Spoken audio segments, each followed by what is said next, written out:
বাচ্চা জিদ করলে যে 5টি ভুল কখনোই করবেন না। নাম্বার 1, বাচ্চা জিদ করলে কখনোই হুমকি বা ধমক দিবেন না। বাচ্চা জিদ করতেই পারে, কারণ তারা ছোট। তাদের কোনো একটা চকলেট লাগবে, জিদ করবে। তাদের কোনো খেলনা নেওয়ার জন্য জিদ করবে।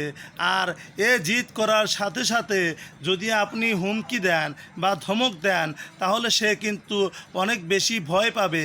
আর ভয় কিন্তু বাচ্চাদের জন্য অনেক বেশি ক্ষতিকর। কখনোই তাকে হুমকি দিবেন না বা ধমক দিবেন না। তাকে ভালোভাবে বোঝানোর চেষ্টা করুন। তারা কিন্তু কাদার পুতুল কিন্তু দেখেছেন, কাতার পুতুলকে কারিগর যেভাবেই তাকে সাজায়, সে কিন্তু সেভাবেই সাজে।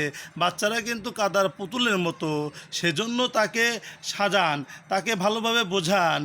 বাবা, এই কাজটা এইভাবে করতে হয়, বাবা এভাবে চাইতে হয় না, তোমার জন্য এটা ভালো না, এটা কখনোই নিবা না। এভাবে আপনি তাকে বোঝান।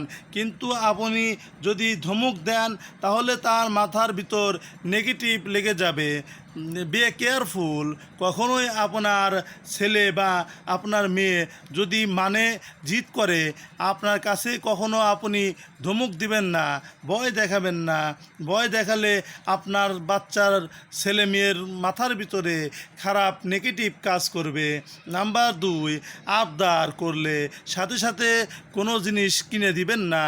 আপনার বাচ্চা যতই জিদ করুক না কেন, আবদার করার সাথে সাথে কখনোই কিনে দিবেন না। যদি আপনি সে জিনিসটা কিনে দেন, তাহলে আপনার বাচ্চা কিন্তু বুঝে গেল যে আপনি আবদার করার সাথে সাথে তাকে সে জিনিসটা কিনে দিচ্ছেন বা উত্তর সাথে সাথে দিয়ে দিচ্ছেন। এই জিনিসটা কিন্তু আপনার বাচ্চাকে অবনতির দিকে ঠেলে দিবে। আপনার যতই কোটিপতি হন না কেন, আপনার যতই টাকা থাক না কেন, আপনি বাচ্চাকে একটু অভাব দেখান, বাচ্চাকে এটা শেখান আপনি অভাবে আছেন। যদি আপনি সাথে সাথে বাচ্চাকে এনে দেন, তাহলে সে বাচ্চাটা কিন্তু সেটা পেয়ে গেল এবং সে জিনিসটার মূল্য কখনোই বুঝবে না। একটা প্রবাদ আছে বাংলায়, যদি সে মানুষটা সহজে কোনো কিছু পেয়ে যায়, তাহলে সোনাও যদি সে পেয়ে যায়, সোনাকেও সে কয়লা মনে করে। এটাই কিন্তু বাস্তব সমাজ, এটাই কিন্তু বাস্তব মানুষ। আপনি যদি কোনো জিনিস সহজে কাউকে দিয়ে দেন, তাহলে সেই জিনিসটার মর্ম সে বুঝবে না। সেই জন্য বাচ্চা যতই জিদ করুক না কেন, যতই আবদার করুক না কেন, একটু আস্তে আস্তে দিন, আস্তে আস্তে আবদার পূরণ করুন, যেন সে বুঝতে পারে আপনি একটু অভাবে আছেন। নাম্বার 3, বাচ্চার গায়ে কখনো হাত তুলবেন না। বাচ্চা যতই জিদ করুক না কেন, যতই রাগ দেখাক না কেন, বাচ্চার গায়ে হাত তুলবেন না। কারণ সে কিন্তু ছোট, সে কিন্তু সব কিছু বোঝে না। কিন্তু আপনি ম্যাচিউরড, আপনি তো বড়, আপনি তো তার পিতা বা মাতা, আপনি তো সব কিছু বোঝেন। তার গায়ে কেন হাত তোলেন? যদি আপনি বাচ্চার গায়ে হাত তোলেন, তাহলে কিন্তু সে মানসিকভাবে বিপদগ্রস্ত হয়ে পড়বে, মানসিকভাবে সে সুস্থ থাকতে পারবে না। ছোটোবেলায় যদি তার গায়ে হাত তোলেন, তাহলে তার ভিতরে ধমক কাজ করে, একটা খারাপ লাগা কাজ করবে যে তাকে ধরে আপনি মারবেন। সে কোনো কথা বলতে চাইবে না। কিন্তু অনেক বাচ্চা আছে যারা স্টপ হয়ে যায় যখন তার মা বাবা তাকে ধরে মারে, সে তাকে ধমক দেয়, তাকে আঘাত করে। সেজন্য কখনোই সন্তানের গায়ে হাত তুলবেন না। সন্তান যতই জিদ করুক না কেন, আস্তে আস্তে পূরণ করুন, কিন্তু সন্তানের গায়ে হাত তুলবেন না। নাম্বার 4, সন্তানের জেদের প্রতি সুযোগ দিবেন না। সন্তান এখন একটা জিনিস জিদ করেছে, ক্রিকেট খেলার ব্যাট লাগবে, সে যদি জিদ করে, সে নিষ্ঠার জন্য, সে জিনিসটার জন্য জিদ করে বসে আছে, সেই জিনিসটা যদি সহজে মনোযোগ দেন তাহলে আপনি কিন্তু তার কাছে ফেল মারলেন।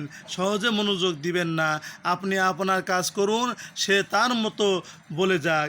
আপনি যদি খুব সহজেই মনোযোগ তার দিকে দিয়ে দেন তাহলে কিন্তু সে সেটা ভাববে যে সে কোনো কথা বললে আপনি ফেরতে পারবেন না, তাকে দিতেই হবে। সেজন্য পরবর্তীতে সে জিদ বাড়াতে থাকবে, পরবর্তীতে তার যে ইচ্ছাগুলো আছে সেগুলো সে বাড়াতে থাকবে। মানুষ এমনি হয়, হোক বাচ্চা কিংবা সে হোক বড় মানুষ, অনুকরণ করতে ভালোবাসে। তারা সবসময় বেশি বেশি অনুকরণ করাতে চায়। আপনি সেই দিকে খেয়াল রাখবেন। একটা জিনিস পেয়ে গেলে সে আরও অনুকরণ করাতে ভালোবাসে। সেজন্য বাচ্চা যতই চাক না কেন আপনি সেই বিষয়ে খুব সহজে মনোযোগ দিবেন না, মনোযোগী হবেন না। আপনি একটু তার বিষয়ে অমনোযোগী হয়ে যান, একটু ধীরে সুস্থে তাকে সেই আবদারগুলো পূরণ করুন। নাম্বার 5, বাচ্চার জেদ থামাতে কখনোই লোভ দেখাবেন না। অনেকেই আছে বাচ্চার জেদ থামাতে বলে, আমি তোমাকে এটা কিনে দেব, ওটা কিনে দেব, তোমাকে বাহিরে ঘুরতে নিয়ে যাব। এই যে লোভটা দেখাচ্ছেন এটা তার জন্য আরও ক্ষতিকর। সে জেদ দেখাচ্ছে, 5 মিনিট, 10 মিনিট, 15 মিনিট, 20 মিনিট পরে জেদটা সে ভুলে যাবে। কিন্তু তারে যদি লোভ দেখাচ্ছেন যে এই লোভটা কিন্তু সে কখনোই ভুলতে পারবে না। সে একদম বৃদ্ধ বয়স পর্যন্ত তার এই লোভটা থেকে যাবে। কারণ একটা বাচ্চা, একটা শিশু কিন্তু কাদা মাটির সমান। আপনি কাদা পুতুলের যেমনভাবে সাজাবেন, কাদা পুতুল ঠিক তেমনি আপনি আপনার বাচ্চাকে তেমনি করতে পারবেন।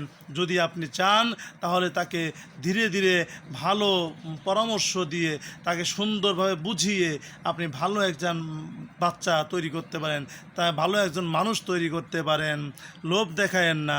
লোভ দেখাচ্ছেন, বাবা আমি তোমাকে এই দেব সেই দেব, বাবা তুমি এই কাজটা করো না, বাবা আমি তোমাকে এতটা দেব, এইটা এনে দেব, ওইটা এনে দেব, তখন তার মাথার ভিতরে এই জিনিসটা খেলে যায়। এই জন্য আপনি সব সময় পিতামাতার কর্তব্য পালন করুন। আপনি পিতামাতার উদ্দেশ্যে বলতেছি যে আপনার সন্তান যতই জিদ করুক না কেন এই 5টি ভুল কখনোই করবেন না।